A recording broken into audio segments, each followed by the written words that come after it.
Ipapakilala ko sa inyo ang aking bagong head of security, si Christine.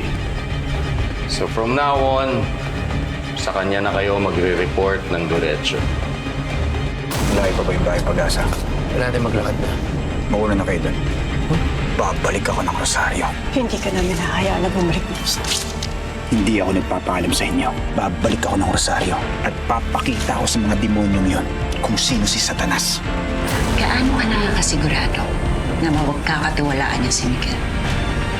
That's where you come in. One false move, you know what to do. Daddy, please don't go. Please don't leave, Daddy. Fatima, just stay here. Your dad's not well. Just stay here. Just stay here, please. Dadalhin ko si Balmores sa impyerno.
Babawiin ko sa lahat, all costs. Sa'yo, No one refuses the judge. ewan ko na. Batasin ko ang meeting ko para durugin siya. Kanila, papaghirapan ng mga makapangyarihan. Lalo pag nasa baba kanila, para kalang langgam madali na tapakan. Nihilahin kanila hanggang mawala ng pag-asa at makakapitan. Ganito na ba ang kapalaran ng bawat isa? Sa uli, gustong mangarap hindi para sa sarili, kundi para sa iba.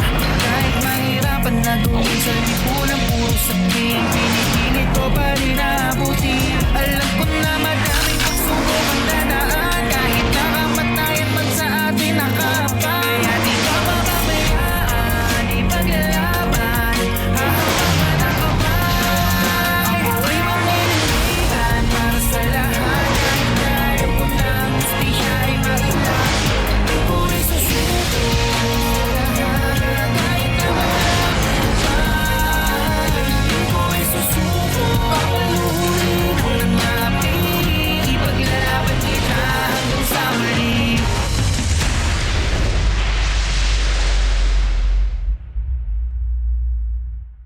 Sige, isa, diba?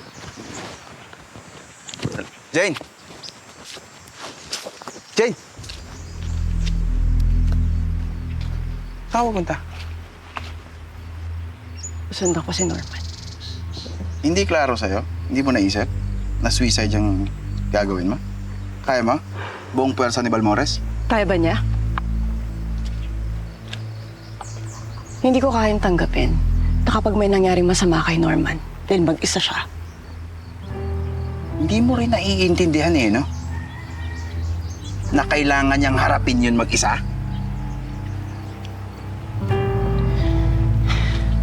Bakit? Bakit kailangan mag-isa siya lumaban? Kasi nga, doon lang siya matatahimik. Naintindihan mo? Titigil lang yung taong yun kung siya mismo pumatay kay Balmores. Pido, lahat tayo. Lahat tayo gusto nating mapabagsak si Balmores. Kailangan niya tayo dun eh. Ngayon niya tayo pinakakailangan. Dapat tayo yung kasama niya dun eh. Tingin mo, Jane. Tingin mo gugustuhin ni Norman, mapahamak ka.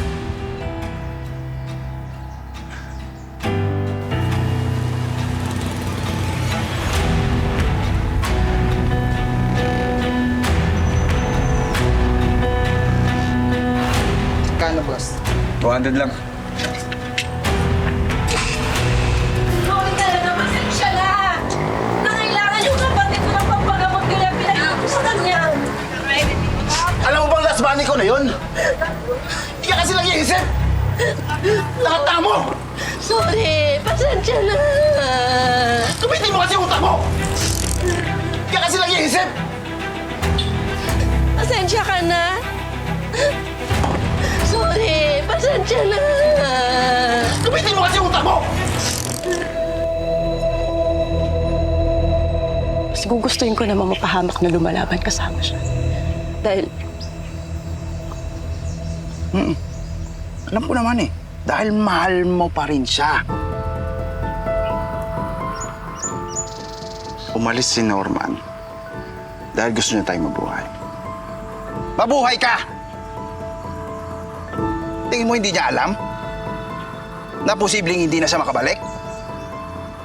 Kaya binigyan niya tayo ng tsansa magkaroon ng bagong buhay sa bayang Pag-asa.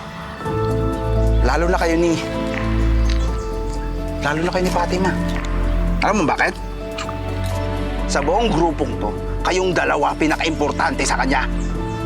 Sige nga, tapatin mo ako, Jane. Kaya mo? Kaya mong iwan si Fatima? Kaya mo andun hayaan naman kayo eh. Mas kailangan niya ako doon.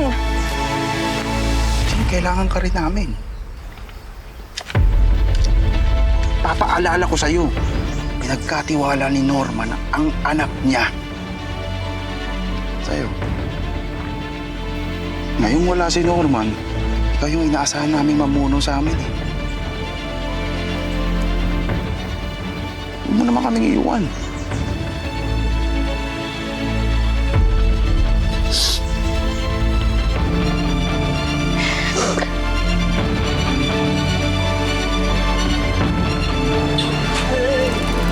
Sorry, pasensya na.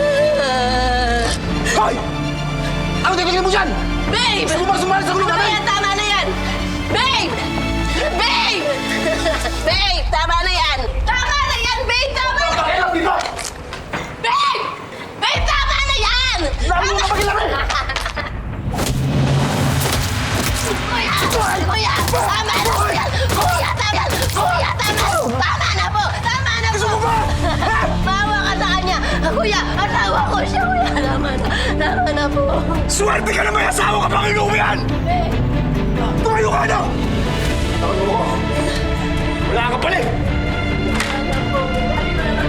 Tawag mo ko!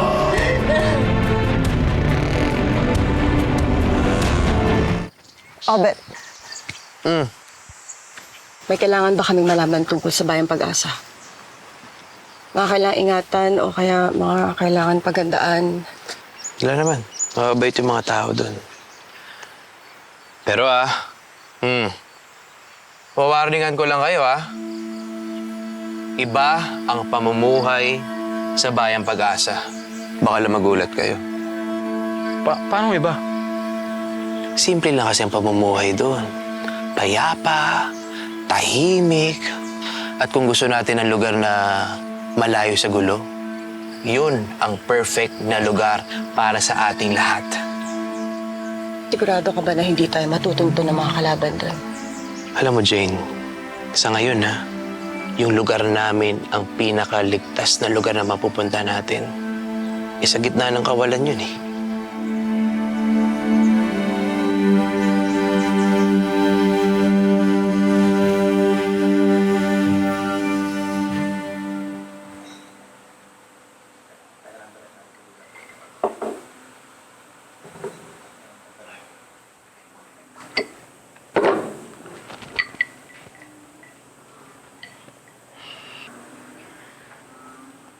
Pwede ba ako umupo?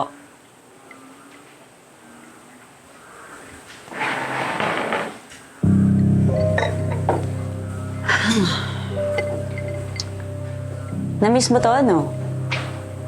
Ibang-iba sa lugar ng tita mo. Naalala ko yung last time na nandun ako. Medyo pangit. Kaya siguro, muntik nang masiraan ng bait yung babaeng kinidnap niyo. No offense, ha? Nandun ka? Oo. Para patayin ka. Utas ni Benito. Pero huwag ka mag-alala. Kalimutan mo na yun kasi magkakampi na tayo eh. Yung gabing yun, yung babaeng kinidnap nyo, anong pangalan nga nun? Jane. Tama ba? Jane? Anong storya niya? Ba't parang ang big deal na siya yung kinidnap? Mahabang kwento. Kulang yung alak.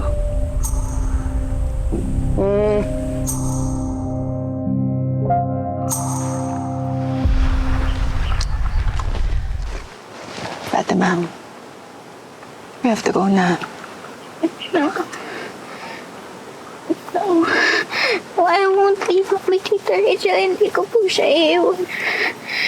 I'm scared, Tita Rachel. It's okay to be scared, Fatima. Pero kahit wala ng mommy mo, we're gonna make sure that you're safe, okay? Gaya ng promise namin sa kanya.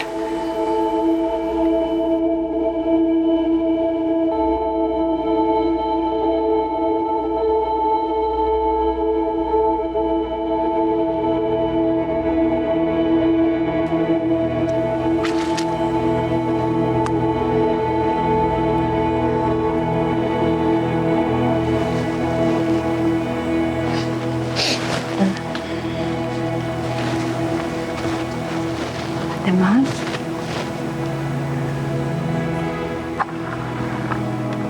Alam mo, nangako kami sa daddy mo na puprotektahan ka namin kahit na anong mangyari. Kung kinakailangan na samahan ka namin dito, gagawin namin yon. Pero wala na yung mommy mo, Fatima. Nasa heaven na siya.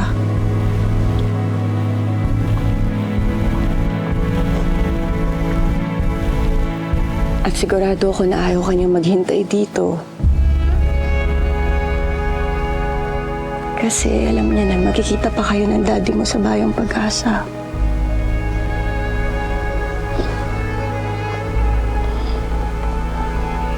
Doon magiging masaya ka. Doon magiging ligtas ka.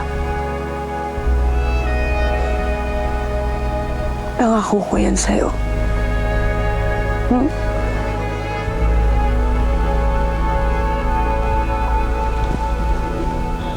Maprotektahan ka namin. Pangako ko yan sa'yo.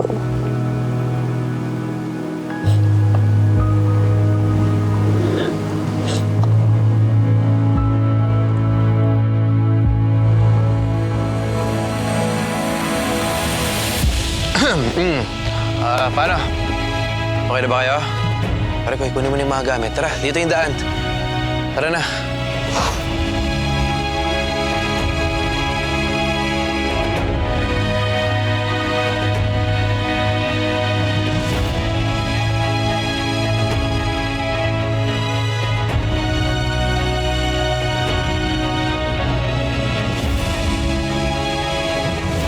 Jane? Tama ba? Alam mo ba kung nasan siya? Kung alam ko kung asan siya, bakit ako nag-aaksaya ng oras dito? Tama nga naman. Ang gusto kong malaman, bakit parang masyado kang interesado kay Jane? Malaki kasing tulong sa paghahanap ng mag-ina mo at kay Norman de la Cruz. Kasi kung nasan yung Jane na yun, for sure kasama niya si Norman de la Cruz. Tama. Well, anyway, update mo na lang ako kung meron kang malaman.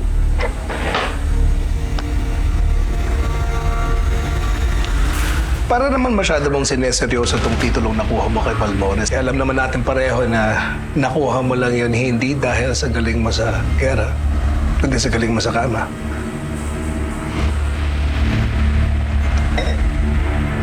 I'm kidding. Nakainom na. Hindi siya magandang biro. Next time na magbibiro ka, siguraduhin mo, kilala mo yung kausap mo. At kung anong kaya niyang gawin sa'yo. Yes, ma'am.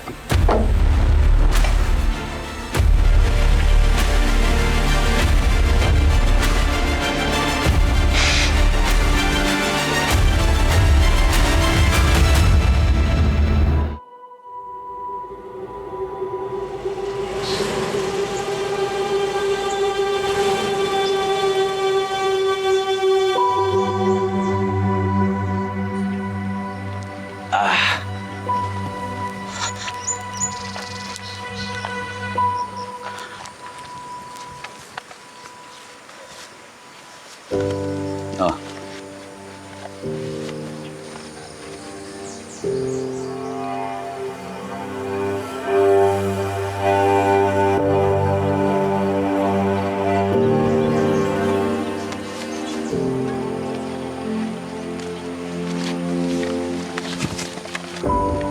Ito na yan, ha?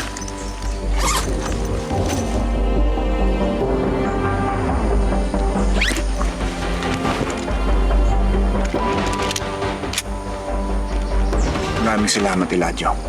Maliit na bagay lang yan, attorney. Kumpara sa mga naitulong mo sa akin dati. Sasaba ka ba sa giyera? Marami sila. Mag-isa lang ako. Hindi ako pupunta ng impyerno na hindi ako handa. Nakakapanibago lang, attorney. Sa buong pagkakakilala ko sa'yo, ni kahit kailan, hindi ko inisip na gagamit ka ng dahas. Matagal na akong nabulag sa paniniwalang pwedeng manaig ang kabutihan na walang tumataanak na dugo. Pero nagising na ako sa katotohanan. Alam ko yan matagal na. Kaya hindi mo ako masisisi kung bakit napatay ko ang gumahasa at pumatay sa aking asawa. Mabuti na lang natulungan mo ko noon kaya nanaig ang batas. Pero mukhang nag-iba ang ihip ng hangin para sa'yo, attorney. Wala na akong pakialam kung ano ang tama o mali. Kinuha nila yung babaeng pinakamamahal ko. Kaya buhay nila ang sisingilin ko. Mata sa mata, ngipin sa ngipin. Uubusin ko silang lahat.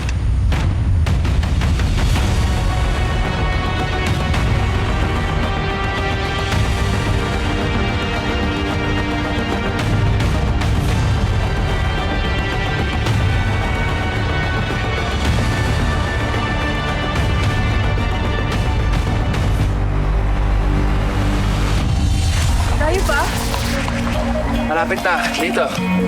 Yun na! Yung argo, yan na! Pababagsakin ka nila, papahirapan ng mga makapangyarihan. Lalo pag nasa baba ka nila, para kalang langgam madali na tapakan. Hihilahin ka nila hanggang mawala ng pag-asa at makakapitan. Ganito na ba